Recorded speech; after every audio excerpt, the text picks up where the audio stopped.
పవన్ కళ్యాణ్ గారు కూడా దీని మీద మాట్లాడితే బాగుంటుంది. రాష్ట్ర ప్రజలకి ఓ భరోసా వస్తుంది.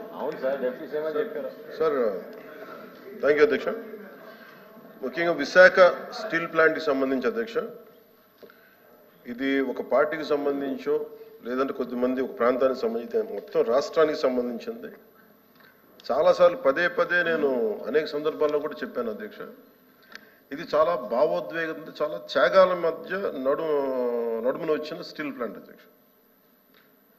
ఇది గతంలో కూడా గత వైసీపీ పాలనలో కూడా అది ప్రైవేటీకరణ జరగబోతోంది. ఆ రోజున మన మంత్రి గారు చెప్తున్నాడు, అచ్చెన్నాయుడు గారు చెప్తున్నాడు, ఎందుకు ఆ రోజు ధర్నా చేశారు, వీళ్ళందరూ ఎందుకు వచ్చారంటే దానికి ఆ సమయంలో జరిగింది ఏంటంటే కొంతమంది కార్మిక సంఘాల నాయకులు కూడా ఎయిర్పోర్ట్కి వెళ్ళి అప్పుడు ముఖ్యమంత్రి గారు చెప్పిన మాటలు ఏంటంటే మేము దీన్ని కొంత భూమిని అమ్మేస్తాం మీకు ఇస్తామని చెప్తే అది నిర్వీర్యం చేయడానికి వాళ్ళు ప్రయత్నం చేస్తే మేమందరం అడ్డుకున్నాం అధ్యక్ష, మా అందరితో సహా. ఇది మొన్న కూడా కార్మిక సంఘాల నాయకులతో కూర్చున్నప్పుడు ఇదే అభ్యర్థన ఇచ్చారు. ఇది ప్రైవేటీకరణ చేయకూడదంటే మీరు ఎంత కమిటెడ్గా ఉన్నారో మేము అంతే కమిటెడ్గా ఉన్నాం. 2021 ఫిబ్రవరిలో మేము అమిత్ షా గారిని కలిసాం అధ్యక్ష, హోంమంత్రి అమిత్ షా గారిని కలిసి వారికి నేను ఇచ్చింది కూడా ఏంటంటే ఇది మాకు చాలా భావోద్వేగాలతో కూడింది, చాలా త్యాగాలతో కూడింది, దయచేసి దీన్ని ఎట్టి పరిస్థితుల్లో ప్రైవేటీకరణ చేయకండి అని చెప్పాం అధ్యక్ష. అలాగే మీరు గతంలో కూడా 2019-14 ఆ సమయంలో డ్రెడ్జింగ్ కార్పొరేషన్ ఆఫ్ ఇండియాను కూడా దాన్ని ప్రైవేటీకరణ చేస్తామంటే మేమే ముందుండి దాన్ని ఆఫ్ చేసాం అధ్యక్ష. ఇది మేమేమనుకున్న పబ్లిక్ సెక్టార్ యూనిట్స్ లాభసాటిగా ఉన్నాయి, లాభాల దిశగా నడుస్తున్నాయి, కొద్దిపాటి నష్టాల దిశగా నడుస్తున్నాయి, వాటిని ముందుకు తీసుకెళ్ళాలి, ప్రభుత్వాలు PSUs నడవాలనేది మా ఆకాంక్ష మా అందరినీ. When it comes to Vizag steel plant, we are extremely committed not to privatize. ఇది మా అందరి కమిట్మెంట్ అధ్యక్ష. అలాగే దీనికి ఇందాక మంత్రి గారు చెప్తున్నట్టుగా దీన్ని రన్ చేసే ఇష్యూస్లో చాలా లోపాలు ఉన్నాయి అధ్యక్ష. దాన్ని స్కిల్ని ఎన్హాన్స్ చేసుకోవాలి, దాన్ని కొంత పెట్టుబడి కావాలి, దానికి కొంత క్యాప్టివ్ మైండ్స్ కావాలి, లాట్ ఆఫ్ ఛాలెంజెస్ ఉన్నాయి.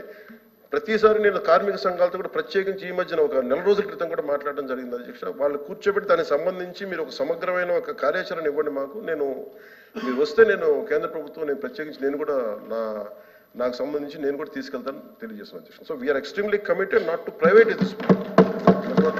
I hope you're all satisfied. Okay, LOP గారు కూర్చో. అధ్యక్ష, ఇది చాలా సెంటిమెంట్తో కూడుకున్న అంశం అధ్యక్ష. విశాఖ స్టీల్ ప్లాంట్ ఇది ఇందాక వారు చెప్పినట్టు ఇది ఒక పార్టీకో లేదా ఒక వ్యక్తికో ఒక సంస్థకో సంబంధించింది కాదు అధ్యక్ష. ఇది విశాఖ హక్కు, ఆంధ్రుల హక్కు.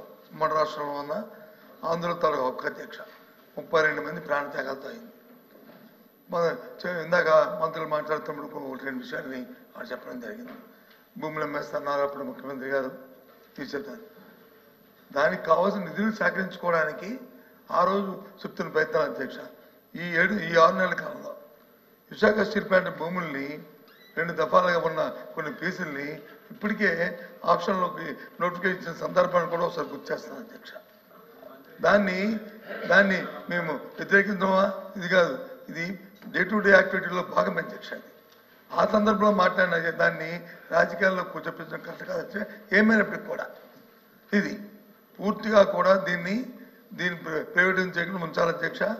ఆ రోజు స్వయాన ప్రధానమంత్రి గారు విశాఖపట్నం సభకు వచ్చినప్పుడు సాక్షాత్తు ఆనాటి ముఖ్యమంత్రి జగన్మోహన్ రెడ్డి గారు మొత్తం సభా సాక్షిగా లక్షలాది మంది ప్రజలు ఉంటుండగా ఆ రోజు విశాఖపట్నం స్టీల్ ప్లాంట్ ప్రైవేటీకరణ చేయడం వీలు లేదు, మేము అర్థిస్తున్నాము, ఇది మా తాలూకా, ఇది మా సెంటిమెంట్ అని చెప్పి ఆ రోజు ముఖ్యమంత్రి గారి సందర్భాలు కూడా ఒకసారి జ్ఞాపకం చేస్తాను అధ్యక్ష.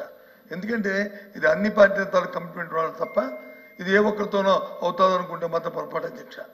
ఏదైతే రాష్ట్రంలో దేశంలో ఉన్న మిగతా రాష్ట్రాల్లో జరుగుతున్న అంశాలు ఉన్నాయో ఆ ప్రకారమే దీన్ని కూడా అందరం సమస్యగా దీన్ని కాపాడుకోవడం బాధిస్తుంది. పూర్తిగా మా తరఫున మా పార్టీ తరఫున మా బాధ్యతగా ఈ హక్కుని ఏదైతే విశాఖపట్నం స్టీల్ ప్లాంట్ అనేదాన్ని ఏది ఉందో దాన్ని చేస్తే మాత్రం దాన్ని పోరాడతాం అధ్యక్ష, దాన్ని కాపాడడం ప్రయత్నిస్తాం అధ్యక్ష. ఏదైతే ఇప్పుడు గౌరవ సభ్యులు చెప్పారో కుటుంబంలో నాయకులు అచ్చెన్నాయుడు గారు కానీ లేదా పవన్ కళ్యాణ్ గారు చెప్పారు. ఆ మాట మీద కట్టుబడి ఉండి దీన్ని ప్రైవేటీకరణ చేయాలనేది మా తాలూకా డిమాండ్ యాక్చువల్గా చేయాలని కోరుతున్నాం అధ్యక్ష. Okay please. ఇంకా లేదండి, ఇంకా కూర్చోండి, అయిపోయింది. కూర్చో. Question number 13634 minister for revenue reply చెప్తారా సార్? ప్రతిపక్ష నాయకులు బొత్స గారు అడిగిన దానికి సార్, ఆ రోజున కూడా మేము అడిగింది ఏంటంటే ఆల్ పార్టీ డెలిగేషన్ తీసుకెళ్ళండి అని మేము అభ్యర్థించాం sir. They haven't taken any initiative even then. We are real. ఆ రోజు నుంచి కూడా ఈ రోజు మేము ఒకటే కమిట్మెంట్తో మాట్లాడుతున్నాం, కానీ ఆ రోజున మేము అభ్యర్థించాం అధ్యక్ష, ఆల్ పార్టీ మీరు చేయండి, మేము తీసుకెళ్తాం, మేము అందరం వస్తామని మాట్లాడాం. Maybe they didn't consider it sir అధ్యక్ష. So you want to bring it to that. ఇంకా పెంచొద్దు, చేయకపోతే అది రికార్డ్స్ లో ఉంటుంది అధ్యక్ష. ఆల్ పార్టీ డెలిగేషన్ తీసుకోవడానికి ఎవరికి అభ్యంతరం లేదు అధ్యక్ష. ఎప్పుడు ఇన్ స్పైట్ ఆఫ్ వినండి వినకపోతే చెప్తారుగా.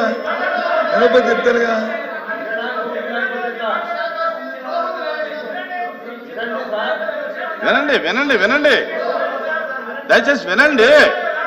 రామారావు గారు వినండి. వినటానికి అభ్యంతరం ఏముంది? ఆ రోజున్న ప్రభుత్వానికి ఆపే శక్తి లేకపోయినప్పుడు ఆల్ పార్టీ డెలిగేషన్ రావాలచ్చా. మాకు ఆ శక్తి ఉంది, అది ఉంది కాబట్టి ఎందుకు ఆపగలుగుతాం? ఇవాళ దయచేసి అది చేయమని చెప్పి రిక్వెస్ట్ చేస్తున్నాను. కూర్చోండి సార్. అచ్చెన్నాయుడు గారికి పంచకండి. కూర్చోమ్మా.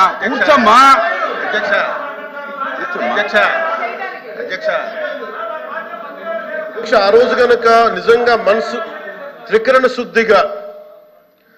శుద్ధిగా వారు కనుక ఆపండి ఉంటే అసలు ఈ రోజు ఈ ప్రశ్న ఉత్పన్నం అయ్యింది. అధ్యక్ష క్వశ్చన్ ఇస్ ఓవర్. కూర్చోండి. కూర్చోండి ప్లీజ్. కాంట్రవర్సీ అవుతుంది. Question number 13634 minister for revenue minister గారు ప్లీజ్ కూర్చోండి. అయిపోయింది.